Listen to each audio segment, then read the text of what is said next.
خلاف دا اکبر باچا نوری دی. اکبر باچا دور نیک او پرهیزګار سړی و چې د غرمې د نیمې شپې نه پس به هغه خوب نه کو، هغه به تهجد کول، عبادت به کو، او د نیمې شپې نه بعد هغه به خوب نه کو. او دور نیک سړی و چې سره د دې نه چې هغه بادشاه و. او د هغه په دور کې یو عالم و شیخ عبدالنبی شیخ المحدثین، کله چې هغه به درس وکړو د حدیثو او هغه به د جمعه ته راوته، نو سره دی چې اکبر بادشاه او هغه به پیزار ته رامنډه کړه او پڼې به ورته سمه کړې، سپلای به ورته سمې کړې. دوره احترام قدر یې کو. و کله چې اکبر بادشاه واده وکړه، شیعهګانې یې وکړه او د هغې نه ورو ورو شیعهګانو ځان هغه ته نږدې کړ. د بادشاهانو ته تلل او د هغې ته نږدې کېدل د هغې ممانعت دی، خو د بادشاهانو خیرخواهي لټول، هغې ته سمه لار ښیل د دې هم حکم دی. نو زمونږ علما هغې دا مصیبت دی چې یا سم ورته پرېوځي یا سم کټ شي. دا نه کوي چې نږدې شه د هغه خیرخواهي وکړه، خو ځان ورته غورځو مه، ځان ورته تابع کوم مه. دا چل بیا دی له نه ورځي.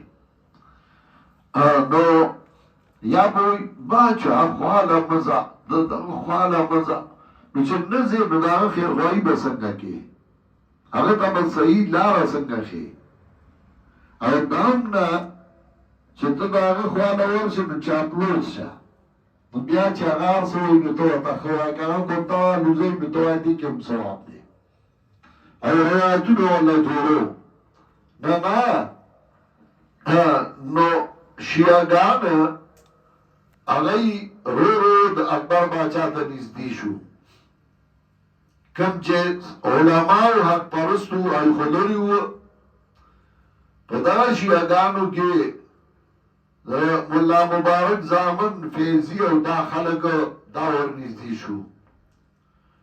ملا مبارک چا چې د سلم په تصدیقاتو باندې شرح لیکلي دي نور، دا فیضي هغه داسې سړی و چې هغه دومره قابل ملا و په شیعهګانو کې چې هغه مستقل د قرآن کریم تفسیر په عربی ژبه کې لیکلی دی، او عربي داسې لیکلی چې پای کې د ټکي لفظ نشته، ب ت جیم داسې الفاظ پکې نشته، عربي داسې جوړه کړې ده. تفسیر سواد الهام ما څخه شته، او تفسیر بے نقط ورته وایي چې هغې کې د ټکي لفظ نشته. نو دا اکبر ته نږدې شو او ورو په اکبر باندې کار شروع کړ. د هندوستان هندوانو هغوی له پیسې ورکړې او ورته وایي چې څه چلو کوي چې اکبر باچا په هندوستان کې د غوا ذبح بند کړي. اکبر چې اول خو نو هندوستان ته پټنا یو ځای دی، هغې ته راغلی او علما یې راغوښتي وو. نو په هغه علماو کې عالم و شیخ محمد طاهر فتحي د پټنې، شیخ محمد طاهر دا سید علي المتقي شاګرد و. سید علي المتقي هغه سړی دی چا چې بهترین کتابونه لیکلي دي. نو هغه محمد طاهر فتحي چې و هغه یو ساده ټوپای په سر وه، پټکې نه ووالې.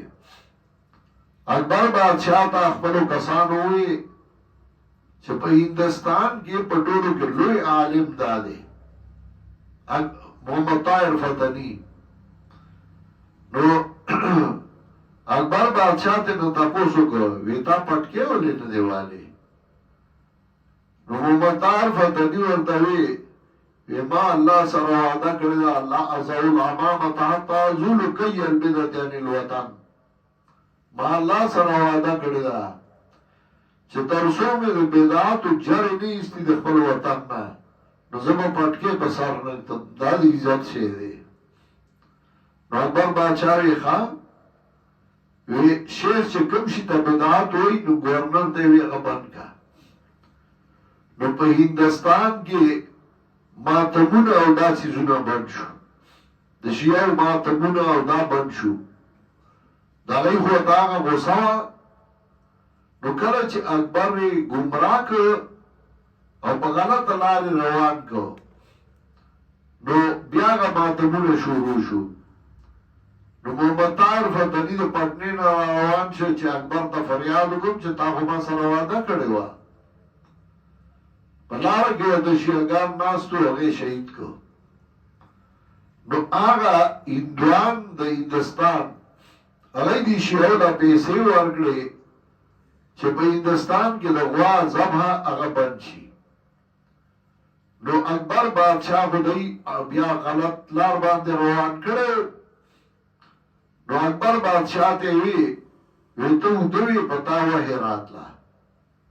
نو اکبر بادشاہ په ما وی او څنګه وحی راتله او دا وی یا ایها البشر لا تذبح البقر فإن تذبح البقر فمأواكم السقر.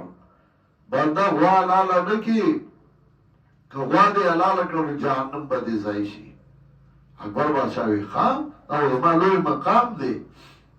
او په هندوستان کې د غوا لالول هغې ممنوع وګرځول منې کړل. اوس هم په هندوستان کې غوا نه لالیږي.